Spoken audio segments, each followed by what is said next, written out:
Buying a house should be one of the most exciting times in your life, so I'm here to share the 5 biggest mistakes to avoid when buying a home. Mistake number 1 to avoid when buying a house is not getting pre-approved or pre-qualified with your lender. If you are a buyer looking to finance your home, it is important for you to schedule a time to discuss your circumstances with a lender, whether you are talking to a bank or a mortgage professional. Cash buyers will need to figure out their bottom line budget, especially when considering as-is or fixer-upper properties. This is a good time to schedule with your financial advisors or investment partners. Avoiding the mistake of not getting pre-approved or pre-qualified can spare you the disappointment. Be sure to avoid mistake number 1 and contact a lender. If you're not sure where to start, please feel free to give me a call for a referral to a wonderful local lender. Mistake number 2 to avoid when buying a house is skipping your investigations and inspections. The fear of your offer not being accepted in this competitive market makes it very tempting to skip these investigations and inspections. Your attempt to save money or submit a competitive offer could end up costing you a fortune in the future. A few of the recommended investigations include the preliminary title report, transfer disclosures completed by the sellers, agent visual inspection disclosures completed by both the listing and the buyer's agents, and last but not least, confirmation on insurance coverage. We also recommend home, septic, and pest inspections. The pest inspection is also known as a termite inspection. We recommend you have a qualified professional investigating and inspecting to detect issues that you may have overlooked. This also gives you a clearer picture of what to expect when you do purchase that home. As realtors, we thoroughly review each report with our clients. At the end of 2022, I was fortunate enough to represent a cash buyer on an as-is fixer home in Atascadero, California. The 1960-ish home was mostly original and in need of some TLC, which is a perfect match for the buyer I was representing, as he was looking for a project house to turn into future rental. As an as-is or fixer property, you as a cash buyer often expect added costs for repairs. But just how much? Especially when little to no information was included on the transfer disclosure statement by the sellers. A trustee for the family trust had never lived in the home. Because it was an all-cash sale, the buyer was not as concerned with the condition of the home, preventing him from securing his financing. We did, however, have multiple investigations and inspections by qualified professionals who supplied estimates for their recommended repairs. The buyer learned from the initial investigation of the NHD or natural hazard disclosure that the property was in a very high fire, earthquake, commercial, and right to farm zone, though none of these were alarming considering the property's location. After learning the property is in a very high fire zone, we immediately contacted an insurance agent for a quote on homeowners insurance, as policies on properties in very high fire zones can be cost prohibitive. Fortunately, the insurance agent and my buyer were able to find a reasonable homeowners insurance policy. The preliminary title report investigation did reveal that the property's line extended 5 feet into the main road to the north of the property. You might hear that and think, well, is that really a big deal? And most likely it's not, but just something to consider is identifying the property lines, because if that buyer were to put up a fence on what he thought were the property line, he could be encroaching on his neighbor's property by 5 feet if he were to go from the road back instead of from 5 feet into the road and back to his actual property line. The preliminary title report not only discloses boundaries, but it also could uncover any undisclosed easements on your property. As mentioned, we knew entering into this as-is negotiating process, major repairs were needed on the decks and walkways, as they were visibly disintegrating and marked with caution tape. When a property has visible disintegration and deferred maintenance, further investigation is highly encouraged, because who knows what lies beneath the surface. The very thorough home inspector commented on how structurally well built this home is and only found missing smoke and carbon monoxide detectors and the need to block the water heater to securely brace for earthquake safety. The septic and termite reports revealed minor repairs. With all of this knowledge from the inspections, we were able to negotiate a price reduction and cover the cost of these minor repairs. At the same time, incur the expected expense of rebuilding the dilapidated deck. My buyer, by avoiding mistake number 2 and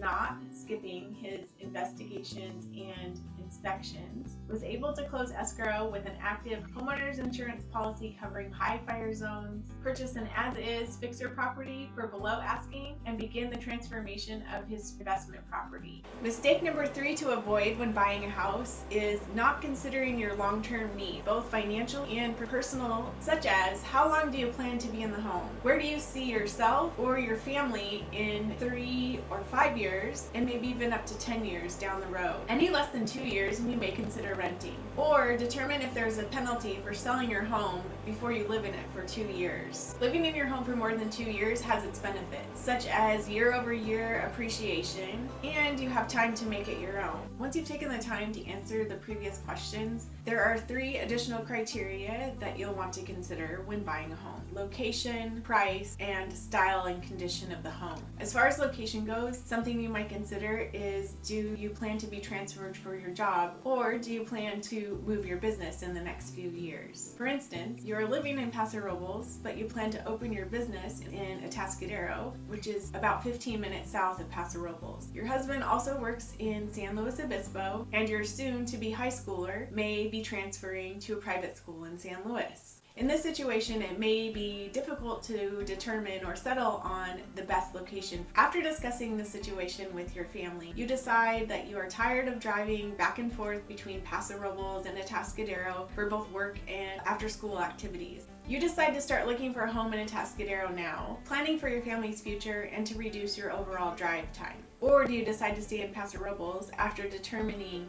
the drive between Paso Robles and San Luis is not that disruptive to you and your family?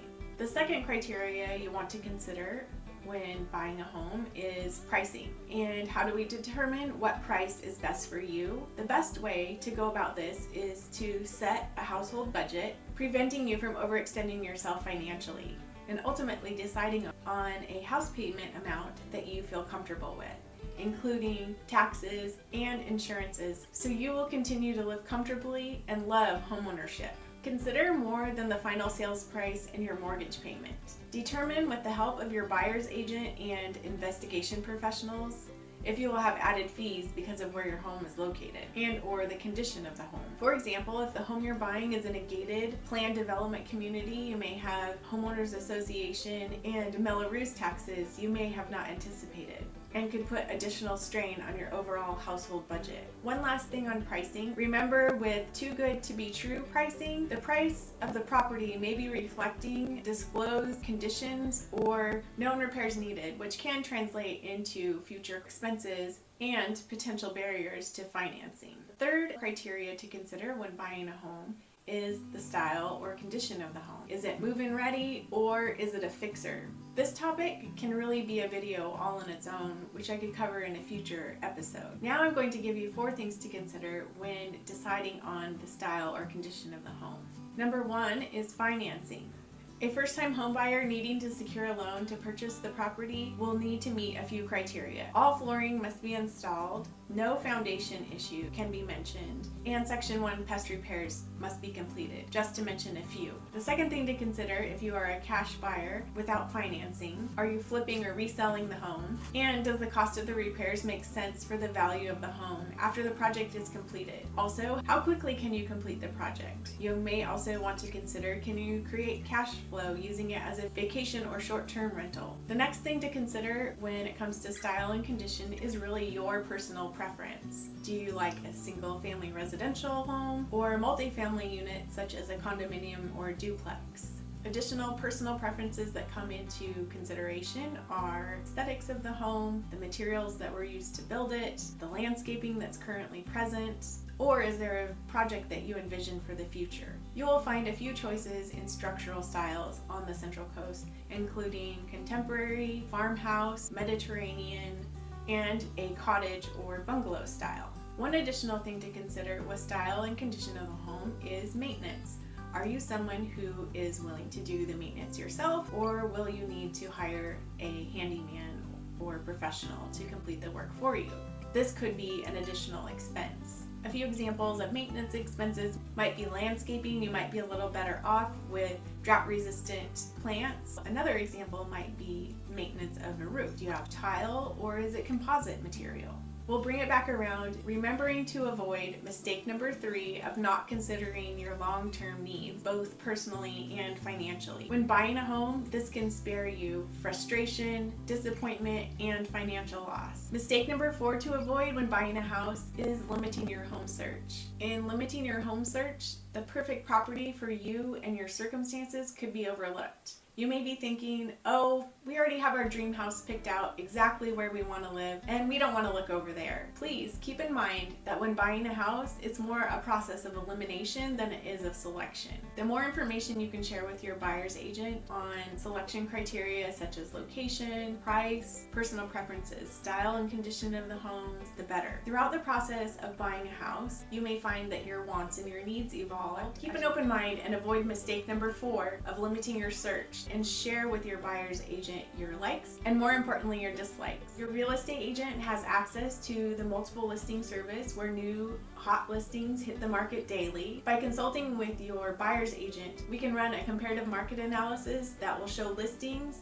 for sale similar to your dream home. I wanted to share a quick little story about my husband and my experience buying our first home at Heritage Ranch, which is not at all where we considered living. At the time, our very patient buyer's agent listened to our lists of wants and needs, which were living in Atascadero near family, so we could begin raising a family in the area that my husband grew up in, Atascadero.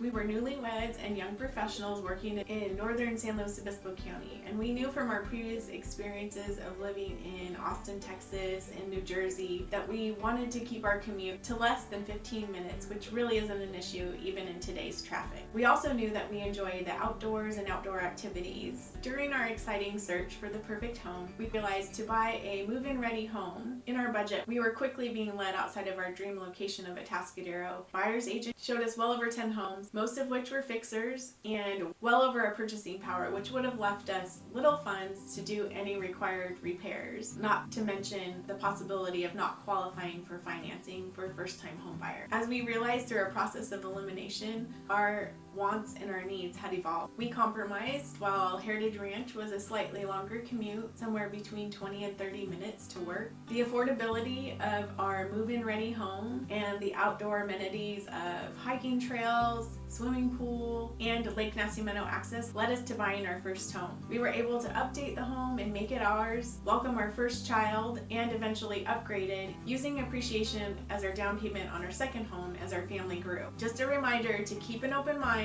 and tell your agent, I don't like this. You're not hurting anyone's feelings. This only helps your buyer's agent find that perfect home. This brings us to mistake number 5. And the biggest mistake to avoid when buying a house: calling the listing agent instead of hiring a buyer's agent to work for you. You might be thinking, why is hiring a buyer's agent so important? Well, you might get lucky and get a listing agent who can represent your needs above their clients, the sellers. Hire a buyer's agent for yourself. A buyer's agent serves you above anyone else and listens to your wants and needs.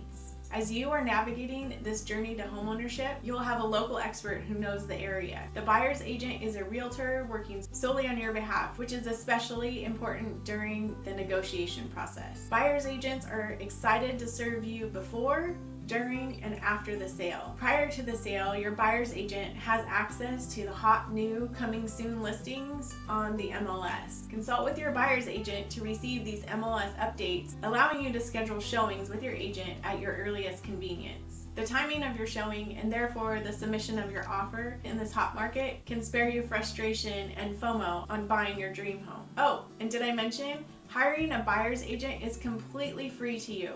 The good news is the seller customarily pays the commissions on the sale for both the listing and buyer's real estate agents. Again, I encourage you not to take the risk and avoid mistake number 5 of calling the listing agent who represents the seller of that beautiful property that you found online. Instead, interview, hire for free, and make a personal connection with a buyer's agent today. Maybe you're not quite ready to hire a buyer's agent and you really just want to learn more about living on the Central Coast and in Paso Robles. Click the link below for your free wine country relocation guide. This relocation guide is a resource highlighting local home values, cost of living, food, wine, shopping, and recreation and leisure activities.